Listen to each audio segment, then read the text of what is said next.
নির্বাচন ফেব্রুয়ারিতে হওয়ার ঘোষণা থাকলেও নির্বাচনের আকাশে এখনো দুর্যোগের ঘনঘটা আমরা দেখতে পাই। আমরা লক্ষ্য করেছি সামরিক বাহিনীর বেশ কয়েকজন সাবেক এবং বর্তমান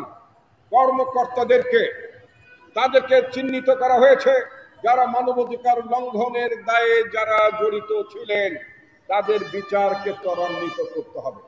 বিচারকে ত্বরান্বিত করার মধ্য দিয়ে এই বার্তাই পৌঁছে দিতে হবে যে বাংলাদেশের যে সামরিক গোয়েন্দা সংস্থা আছে অথবা বাংলাদেশের বিভিন্ন গোয়েন্দা সংস্থা যারা কাজ করছেন তাদেরকে বলতে হবে রাজনীতির বিষয়ে তাদের হস্তক্ষেপ থাকা উচিত হবে না।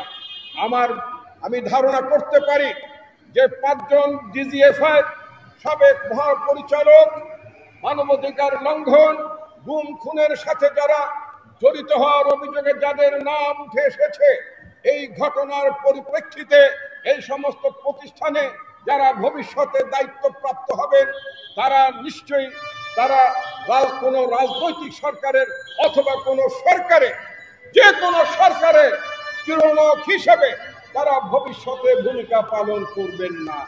রাজনীতিকে স্বাভাবিকভাবে রাজনৈতিক গতিতেই চলতে দেওয়া উচিত। এখানে কোনো বাহিনী, এখানে কোনো প্রতিষ্ঠানের, এখানে কোনো আয়নাঘর, এখানে কোনো গুমঘরের কোনো অস্তিত্ব থাকার কোনো সুযোগ থাকার কোনো প্রয়োজন আছে বলে আমি মনে করি না। ভবিষ্যতে রাজনৈতিক দলকে অবশ্যই অঙ্গীকার করতে হবে তারা রাজনৈতিক প্রয়োজনে তারা প্রতিপক্ষকে হয়রানি করার জন্য ভবিষ্যতে কোনো আয়নাঘর কোনো গুমের ঘটনা ঘটাবেন না এবং রাষ্ট্রের কোনো বাহিনীকে তারা এই সমস্ত অপকর্মে জড়িত করবেন না। যারা বাংলাদেশের স্বার্থের বিরুদ্ধে ষড়যন্ত্রে লিপ্ত হয়েছে তারা বাংলাদেশের নির্বাচনকে বিঘ্নিত করার চেষ্টা চালিয়ে যাচ্ছে বলে আমরা অনুমান। ইসরায়েলের এই বর্বরোচিত ঘটনাকে যারা নিন্দা না জানাবে তাদের সাথে যারা বন্ধুত্বপূর্ণ সম্পর্ক চালিয়ে যাবে তারা আমাদের সাথে কিভাবে বন্ধুত্ব সম্পর্ক রক্ষা করবে এটা নিশ্চয়ই আমাদের ভেবে দেখা দরকার। বাংলাদেশে একটি নির্বাচিত সরকার থাকলে জনগণ সেই নির্বাচিত সরকারকে বলে দিতে পারত যে তোমরা ইসরায়েলের সাথে যাতে ভবিষ্যতে কোনো কূটনৈতিক সম্পর্ক যাতে স্থাপনের কোনো যোগসূত্র না থাকে সেই ব্যবস্থা নিতে হবে।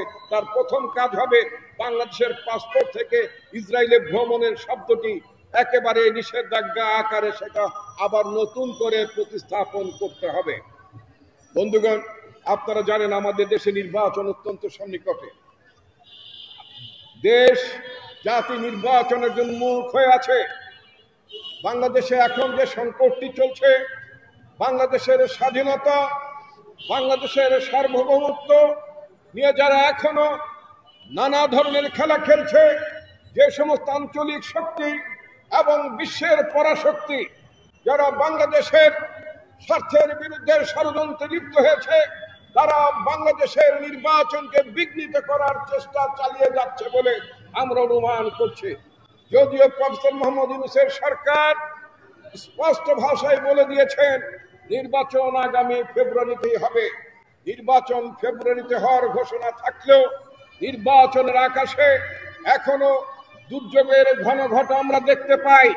সেজন্য আমরা বলতে চাই শেখ হাসিনার সরকার যে অপকর্মগুলো করেছে সে অপকর্মগুলোর বিচার করতে হবে। শেখ হাসিনার বিচারকে ত্বরান্বিত করতে হবে।